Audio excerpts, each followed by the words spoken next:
Hello friend, मैं lucky Kumar LN के class में आपका स्वागत है। आज के वीडियो में आपको 19 फरवरी के पूछे जाने प्रश्न संस्कृत के बहुत ही महत्वपूर्ण ऑब्जेक्टिव क्वेश्चन बताने वाले हैं, जिससे मैट्रिक बोर्ड परीक्षा में आने की संभावना नीचे थे। ये सभी क्वेश्चन काफी महत्वपूर्ण है, तो वीडियो को स्किप मत कीजिएगा, वीडियो को शुरू से अंत तक देखिएगा। तो चलिए स्टार्ट करते हैं।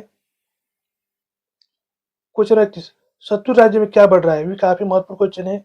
यहाँ बताना आपको शत्रु राज्य में क्या बढ़ रहा है। आजकल क्या है कि प्रत्येक देश जो देश है दूसरे देश को दबाने के लिए विभिन्न प्रकार का हथियार का निर्माण कर रहे हैं। यानी कि एक देश जो है दूसरे देश को दबाने के लिए विभिन्न प्रकार के हथियार का निर्माण कर रहे हैं। ठीक है, यानी कि क्या हो रहा है, कला मचा हुआ है। ठीक है, यहाँ पे ऑप्शन है। चलिए अगला क्वेश्चन देखते हैं।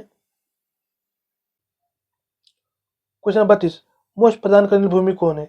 यहाँ बताना आपको मोक्ष प्रदान करने वाली भूमि कौन है। कवि कहता है कि भारत देश एक ऐसा देश है जहाँ पर देवता लोग जो है जन्म लेना चाहते हैं, यानी कि भारत देश में जन्म लेना ही मोक्ष प्रदान होता है। ठीक है, यहाँ पर ऑप्शन है। चलिए अगला क्वेश्चन देखते हैं। क्वेश्चन 33, ईश्वर क्या है? यहाँ बता रहे ईश्वर क्या है। ईश्वर क्या है तो सत्य है। यहाँ पर ऑप्शन बी। चलिए अगला क्वेश्चन देखते हैं। क्वेश्चन 34, देवता कहाँ नहीं होते? भी काफी महत्वपूर्ण क्वेश्चन है। यहाँ बताओ देवता कहाँ नहीं होते हैं। तो देवता जो होते हैं मूर्ति में नहीं होते हैं। यहाँ पर ऑप्शन है।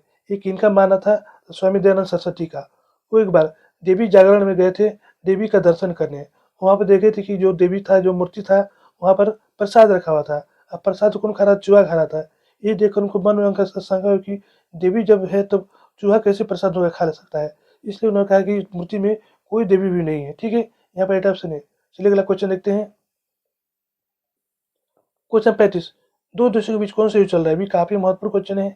यहाँ बताओ दो देशों के बीच कौन सा युद्ध चल रहा है। आजकल क्या हो रहा है कि प्रत्येक देश से दूसरे देश को दबाने के लिए विभिन्न प्रकार की बोली बोल रहे हैं। ऐसा लग रहा है कि जैसे परमाणु बम हथियार का उपयोग किया जा सकता है।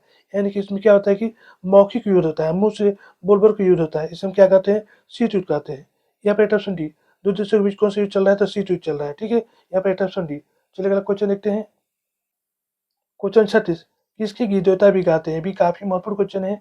यहाँ बता किसके गीत देवता भी गाते हैं। तो भारतवर्ष के गीत जो है देवता भी गाते हैं। ठीक है, यहाँ पे ऑप्शन है।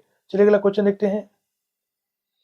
क्वेश्चन 37, सबसे बड़ा खजाना क्या है? यहाँ बताना सबसे बड़ा खजाना क्या है। तो सबसे बड़ा खजाना विद्या होता है। यहाँ पे ऑप्शन बी, जो कभी भी खत्म नहीं होता है। ठीक है, एक ऐसा खजाना जो कभी भी खत्म नहीं होता है। चलिए अगला क्वेश्चन देखते हैं। क्वेश्चन 28, स्वामी दयानंद का जन्म किस ग्राम में हुआ था? ये भी काफी महत्वपूर्ण क्वेश्चन है। यहाँ बताना स्वामी दयानंद का जन्म किस ग्राम में हुआ था? तो टंकरा ग्राम में हुआ था।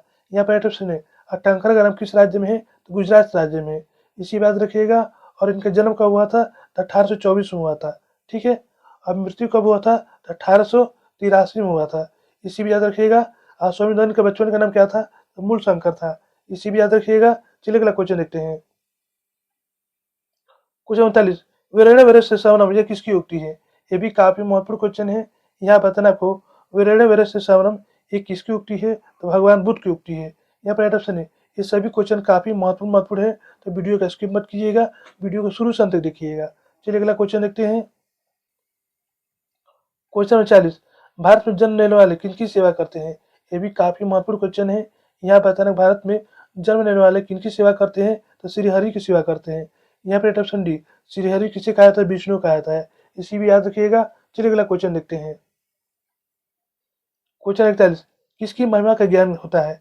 यहाँ बताना किसकी महिमा का ज्ञान होता है? तो परमात्मा की महिमा का ज्ञान होता है। यहाँ पर ऑप्शन डी। चलिए अगला क्वेश्चन देखते हैं। क्वेश्चन 42, कौन प्रसाद को खा रहा था? यहाँ बताना कौन प्रसाद को खा रहा था? तो चूहा जो है प्रसाद को खा रहा था। यहाँ पे ऑप्शन है। इसे देखकर क्या होता है कि स्वामी दयानंद का मन जो है कि मूर्ति पूजा से हट जाता है। ठीक है, वो कहते हैं कि मूर्ति में कोई भगवान वगैरह नहीं होता है। ठीक है, चलिए अगला क्वेश्चन देखते हैं। क्वेश्चन 43, एक देश दूसरे देश का क्या देखकर जलता है? ये भी काफी महत्वपूर्ण क्वेश्चन है। यहाँ बताना एक देश जो है दूसरे देश को क्या देखकर जलता है। मान लीजिए कोई देश आगे में बढ़ रहा है तो दूसरे देश को क्या होगा? जलन होगा। ठीक है, यानी कि वो कैसे आगे बढ़ रहा है। मान लीजिए कोई व्यक्ति ही है, वो दूसरे व्यक्ति देखकर जलता है कि वो आगे में कैसे बढ़ रहा है। इसे हम क्या कहते हैं? इसे हम उत्कर्ष कहते हैं। यहाँ पे ऑप्शन बी। चलिए अगला क्वेश्चन देखते हैं। क्वेश्चन 44, देवगढ़ क्या गाते हैं? यहाँ बताना कि देवगढ़ जो होते हैं वो क्या गाते हैं? तो गीत गाते हैं। यहाँ पे ऑप्शन डी, किसके गीत गाते हैं? तो भारतवर्ष के गीत गाते हैं। इसे भी याद रखिएगा। चलिए अगला क्वेश्चन देखते हैं। क्वेश्चन 45, किसकी विजय नहीं होती है? यहाँ बताना किसकी विजय नहीं होती है? तो कभी भी असत्य की विजय नहीं होती है। यहाँ पे ऑप्शन बी, कभी क्या होता है कि सत्य की ही विजय होती है। ठीक है, चलिए अगला क्वेश्चन देखते हैं। क्वेश्चन 46, मूल शंकर को किसके प्रति अनास्था हुई? ये भी काफी महत्वपूर्ण क्वेश्चन है। यहाँ बताना मूल शंकर को किसके प्रति अनास्था हो गई? तो मूर्ति पूजा पर।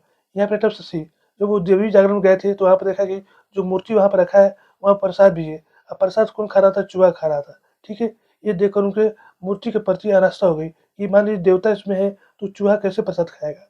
ठीक है, यहाँ पर ऑप्शन सी। चलिए अगला क्वेश्चन देखते हैं। क्वेश्चन 47, पर पीड़न किसके लिए होता है? यहाँ बता रहे हैं पर पीड़न जो होता है वो किसके लिए होता है? तो पर पीड़न पाप के लिए होता है। ठीक है, यहाँ पे ऑप्शन बी। चलिए अगला क्वेश्चन देखते हैं। क्वेश्चन 48, हम लोगों के लिए सदा कौन पूजनीय है?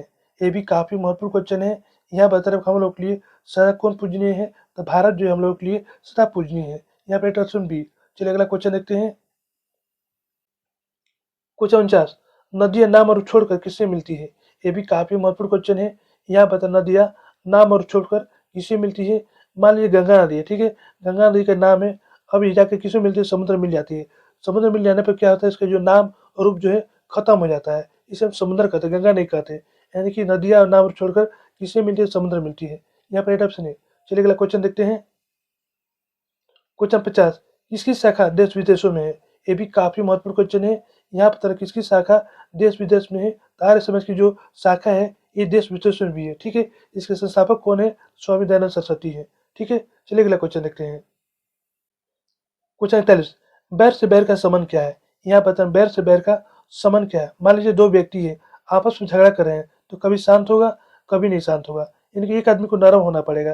तो इसमें लिखा है बैर से बैर का समन क्या है? तो संभव है। ये कभी भी संभव नहीं है। ठीक है, यहाँ पर ऑप्शन बी। चलिए अगला क्वेश्चन देखते हैं। क्वेश्चन 52, भारत के उत्तर में कौन सी प्रहरी की तरह विद्यमान है? ये भी काफी महत्वपूर्ण क्वेश्चन है। मेट्रिक परीक्षा 12 पूछता है। यहाँ बताना भारत के उत्तर में कौन प्रहरी के रूप में विराजमान है? तो हिमालय है। यहाँ पर ऑप्शन बी, इसे याद रखिएगा। चलिए अगला क्वेश्चन देखते हैं। क्वेश्चन नंबर 53, ये संपूर्ण संसार किसके द्वारा अनुशासित है? ये भी काफी महत्वपूर्ण क्वेश्चन है। मैट्रिक परीक्षा 12 पूछाता है। यहाँ बताएं संपूर्ण संसार किसके द्वारा अनुशासित है? तो परमात्मा के द्वारा। यहाँ पर ऑप्शन बी। चलिए अगला क्वेश्चन देखते हैं। क्वेश्चन 54, कैसे चरित्र वाले संसार को परिवार मानते हैं? यहाँ पर कैसे चरित्र वाले संसार को परिवार मानते हैं? तो जो उदार चरित्र वाले होते हैं वो संसार को क्या होते हैं? उसे परिवार मानते हैं। ठीक है, सभी उनके लिए समान होते हैं। ठीक है, यहाँ पर ऑप्शन डी। चलिए अगला क्वेश्चन देखते हैं। क्वेश्चन 55, भारत की महिमा कहाँ गाई जाती है? ये भी काफी महत्वपूर्ण क्वेश्चन है। यहाँ बताना भारत की महिमा कहाँ गाई जाती है? तो भारत की महिमा जो है वो सर्वत्र यानी कि संसार के सभी जगहों में भारत की महिमा गाई जाती है। यहाँ पर ऑप्शन बी। चलिए अगला क्वेश्चन देखते हैं। क्वेश्चन 56, सत्य से किसका रास्ता प्रस्त होता है? यहाँ बताना सत्य से किसका रास्ता प्रस्त होता है? तो देवलोक का रास्ता प्रस्त होता है। ठीक है, यहाँ पर ऑप्शन बी। चलिए अगला क्वेश्चन देखते हैं। क्वेश्चन स्थान, भारत भूमि किससे सीमित है? यहाँ पर भारत की भूमि जो है किसके द्वारा सीमित है? यानी कि भारत की भूमि को कौन से रहा है? तो सागर, पर्वत, झरने ये सभी कर रहे हैं। ठीक है, यहाँ पर ऑप्शन सी, इसे याद रखिएगा। चलिए अगला क्वेश्चन देखते हैं। क्वेश्चन 58, मध्यकाल में किसमें आडंबर था? यहाँ पर मध्यकाल में किसमें आडंबर यानी कि दिखावा था? तो धार्मिक कार्य में। यहाँ पर ऑप्शन डी, धार्मिक कार्य में क्या होता है कि बहुत से पाखंडी हो गए हैं, वो माथा में चंदन कर लेते हैं और लोग ठगते रहते हैं। ठीक है, जैसे लगता है कोई महान पंडित हो। यहाँ पर ऑप्शन डी। चलिए अगला क्वेश्चन देखते हैं। क्वेश्चन 59, देश में शांति के प्रेरक कौन है? यहाँ पर देश में अशांति के प्रेरक कौन है? तो राजनेता होते हैं। यहाँ पर ऑप्शन डी, राजनेता का कारण क्या होता है कि देश में अशांति होते रहता है, कोई भी मारकाट कराते रहते हैं, दंगा कराते रहते हैं। ये सब कौन कराते हैं? ये सब राजनेता कराते हैं। ठीक है, तो देश में अशांति के प्रेरक कौन है? तो राजनेता होते हैं। यहाँ पर ऑप्शन बी। चलिए अगला क्वेश्चन देखते हैं। क्वेश्चन नंबर 60, विद्वान सुख रहित होकर किसको देखते हैं? यहाँ बताना विद्वान जो होते हैं वो सुख रहित होकर किसको देखते हैं? तो परमात्मा को देखते हैं। यहाँ पर ऑप्शन सी। तो यहीं पर हमारा वीडियो समाप्त होता है। यहाँ पर हम आपको 30 महत्वपूर्ण ऑब्जेक्टिव क्वेश्चन बता दिए हैं। इसे अच्छे से याद कर लीजिएगा। यदि हमारी वीडियो आपको अच्छी लगती है तो लाइक सब्सक्राइब जरूर कीजिएगा, बेल आइकन जरूर दबाइएगा, इस नए वीडियो को नोटिफिकेशन आपको मिलता रहे। धन्यवाद।